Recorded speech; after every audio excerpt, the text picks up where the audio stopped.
जय श्री राम मित्रों, आप सभी का स्वागत है हमारे YouTube चैनल पर। अखंड ज्योति पत्रिका में बहुत ही मार्मिक लेख प्रकाशित होते हैं गायत्री शक्ति परिवार की ओर से। परम पूज्य गुरुदेव पंडित श्री राम शर्मा आचार्य के द्वारा इस पत्रिका की शुरुआत की गई थी। इसी कड़ी में आज हम बात करेंगे बुद्धत्व के ज्ञाता महात्मा बुद्ध के बारे में। भगवान बुद्ध एक ईश्वरीय अवतार के रूप में धरती पर आए थे, जिन्होंने लुप्त हो रही मनुष्यता को नवजीवन का वरदान दिया। वे भारतीय अस्मिता और गौरव के प्रतीक थे, जिनकी देशना की छांव में सदियों से आध्यात्मिक जीवन मूल्य पुष्पित और पल्लवित हो रहा था। उनकी शिक्षाएं कालजयी है। जब तक मानव का अस्तित्व है, तब तक उनकी शिक्षाएं अमर रहेगी। परमात्मा की सृष्टि रूपी झील में भगवान बुद्ध बौद्ध ज्ञान के एक ऐसे खिले हुए कमल पुष्प थे, जिसकी ज्ञान सुरभि में मानवता ने नए सोपान चढ़े। ध्यान मूर्ति भगवान बुद्ध प्रेम और करुणा के सागर थे, जिनकी उपस्थिति मात्र से भी सभी अनुग्रहित और आप्लावित हो जाते थे। कपिल वस्तु के निकट एक लुम्बिनी नामक जगह थी, और वहां पर शाक्य सम्राट शुद्धोधन और कोली वंश की राजकुमारी माया देवी के पुत्र सिद्धार्थ का लालन पालन हुआ। सम्राट शुद्धोधन की दूसरी पत्नी और माया देवी की छोटी बहन रानी प्रज्ञावती ने उनको पाला पोसा। उनके जन्म के समय तत्कालीन महान संत तपस्वी असिता ने भविष्यवाणी की थी कि राजा शुद्धोधन ये बालक या तो महानतम सम्राट बनेगा या अभूतपूर्व सन्यासी। राजाओं की दृष्टि और रुचि अपने साम्राज्यों के विस्तार पर रहती है। हर एक पिता चाहता है कि मेरा बेटा मुझसे बढ़कर करे। अतः सम्राट शुद्धोधन की रुचि भी इसी ओर थी। एक तरफ उन्हें इस बात की खुशी थी कि उनका पुत्र उनके विशाल साम्राज्य का स्वामी बनेगा, लेकिन वही दूसरी ओर उन्हें स्वामी असिता के दूसरी जो बात कही कि या तो ये अभूतपूर्व सन्यासी बनेगा, वो चिंता खाए जा रही थी, जिससे उन्होंने राजकुमार सिद्धार्थ के सन्यासी हो पाने की संभावनाओं का भी जिक्र किया हुआ था। वो चाहते थे कि सिद्धार्थ को कुछ भी कमी ना हो और उसे वैराग्य न जागे। स्वाभाविक रूप से बचपन में ही सिद्धार्थ के हृदय में जीवन और मृत्यु के मूल प्रश्नों पर चिंतन मनन चलता रहा। वे सोचते थे, जब सब कुछ एक ही दिन मिट ही जाएगा तो इतना उपद्रव क्यों करें, किसके लिए करें और इससे हमें क्या मिलेगा। इसी मध्य उनके भीतर करुणा, मैत्री और प्रेम के बीजों ने अंकुरित होना प्रारंभ करा। वे विवेक वैराग्य की बातें किया करते थे। काल और नियति कब किसी के बांधे बनती है। राजकुमार सिद्धार्थ का विवाह राजकुमारी यशोधरा से करा दिया गया। सम्राट शुद्धोधन ने सिद्धार्थ के लिए वह सभी सुविधाएं करवा दी जिससे कि सिद्धार्थ को संसार में बांधा जा सके और उनमें वैराग्यपन ना जागे। इसका विशेष ध्यान रखा गया कि उन्हें जीवन में कोई कष्ट ना हो। उन्हें सभी तरह की सुविधाएं दी गई। अनेकों तरह के आमोद प्रमोद के साधन उनके लिए जुटा दिए गए।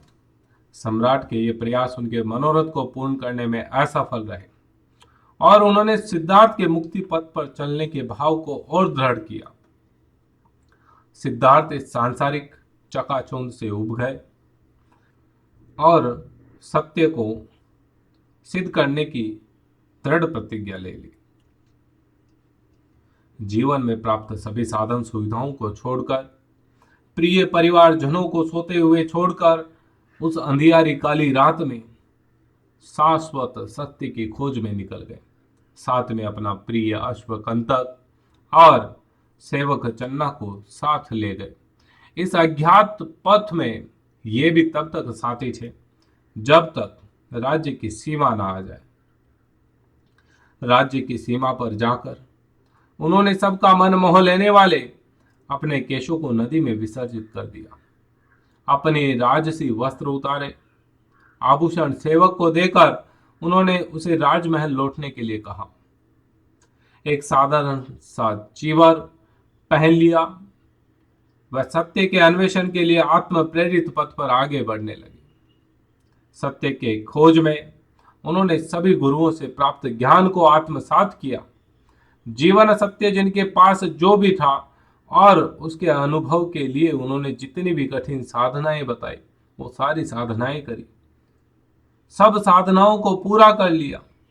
अनेक कष्ट झेले, कठिन से कठिन अनुष्ठान कर डाले, महीनों तक भूखे रहे, दिन में एक दाना चावल खाकर दिन बिताया, नहीं मिला तो उपवास रखा, हठ योग की पराकाष्ठा कर ली। लेकिन फिर भी उन्हें जो सत्य की खोज करनी थी, जो ज्ञान की प्राप्ति करनी थी, वो उन्हें बोध नहीं हुआ। एक रोज ऐसा ही सिद्धार्थ के मन में विचार आया।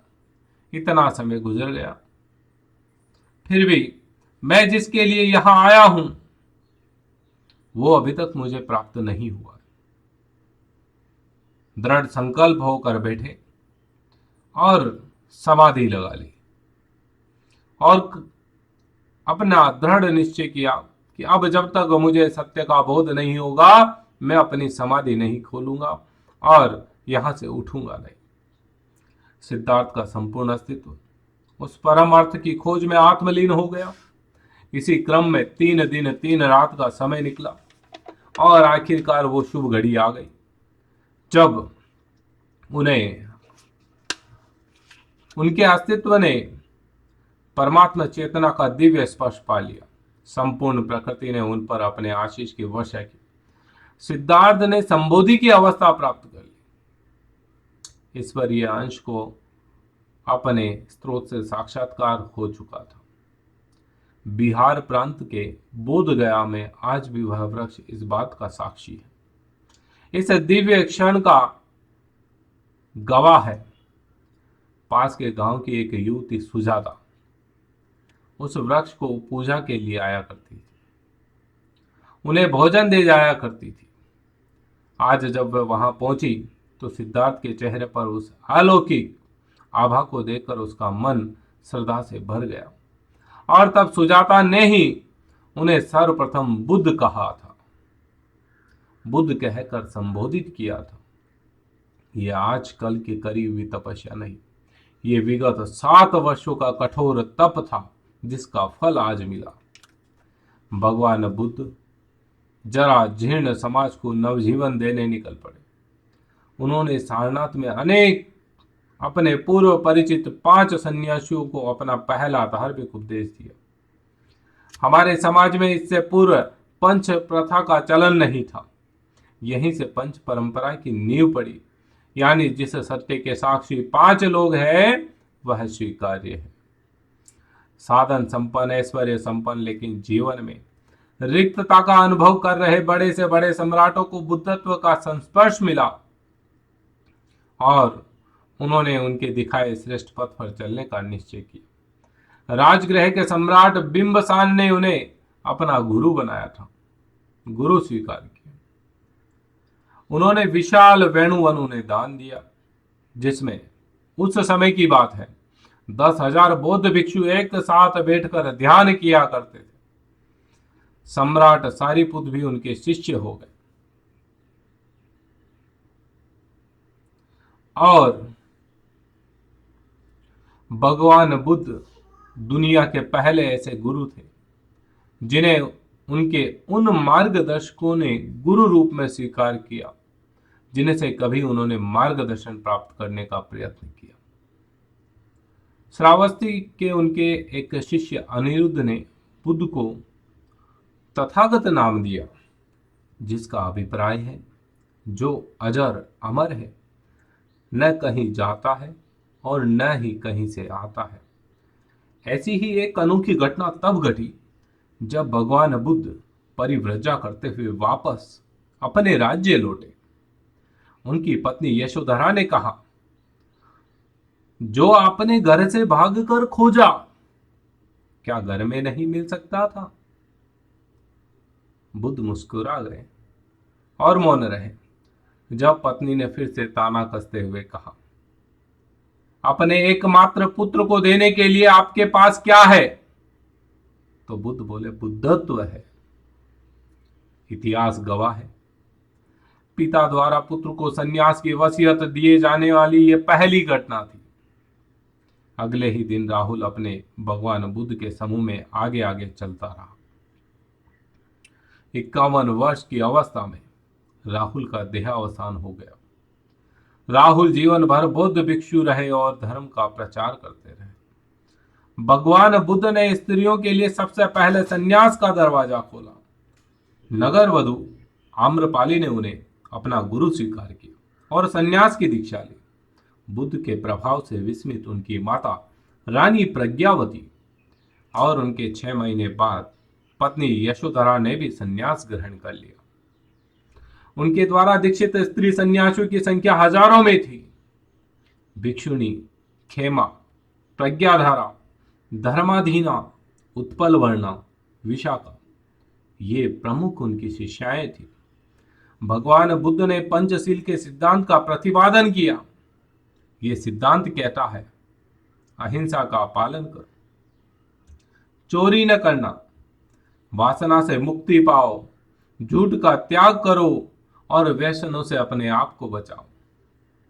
भगवान बुद्ध ने अपने ही एक अनुचर कुंठा लुआर के यहाँ भोजन ग्रहण किया और वो भोजन विषाक्त भोजन था, जिस कारण से उनका इस पृथ्वीलोक से गमन हो गया। उनकी देह यात्रा की समाप्ति हो गई। लेकिन मित्रों, आज भी चेतना की जगत में एक दैदीप्यमान नक्षत्र के रूप में मौजूद है, चमक रहे हैं। बनना है तो बुद्ध बनो, बुद्ध के कहे हुए नियमों पर चलो, उनकी जो शिक्षाएं हैं उनके ऊपर चलो। भगवान श्री राम मर्यादा पुरुषोत्तम राम थे। उन्होंने अपने जीवन में जो आदर्श गढ़े, उन आदर्शों को अपने जीवन में उतारो। केवल कहने मात्र से नहीं होगा, अपने जीवन में उतारना पड़ेगा, तभी तो भारत फिर से वही प्राचीन भारतवर्ष बनेगा। भारत खंडे जम्बूद्वीपे। एक भारत ऐसा भी था जिसमें पिता का वचन निभाने के लिए बेटे ने राज्य का त्याग कर दिया। भाई का स्नेह ऐसा था कि भाई ने 14 वर्ष तक राज सिंहासन पर खड़ा हो रखकर राज्य प्रतिनिधि के रूप में राज्य को संभाला। ऐसा था हमारा भारतवर्ष। ऐसे ऐसे महापुरुषों ने जन्म लिया, ऐसा इतिहास गढ़ा। जो आज दुनिया खोज रही है वो हमारे ऋषि महर्षियों ने पहले से ही खोज कर लिख दिया। जरूरत थी तो समझने की, कहीं ना कहीं चूक हमसे हुई है, तो आज फिर से उठ के खड़ा होना है, जागना है और अपनी सोई हुई अध्यात्म शक्ति को फिर से जगाना है। आपको ये प्यारा सा प्रसंग कैसा लगा? यदि प्रसंग अच्छा लगा है तो लाइक शेयर करिएगा। चैनल को सब्सक्राइब नहीं किया तो सब्सक्राइब जरूर कर लीजिएगा। जय श्री राम।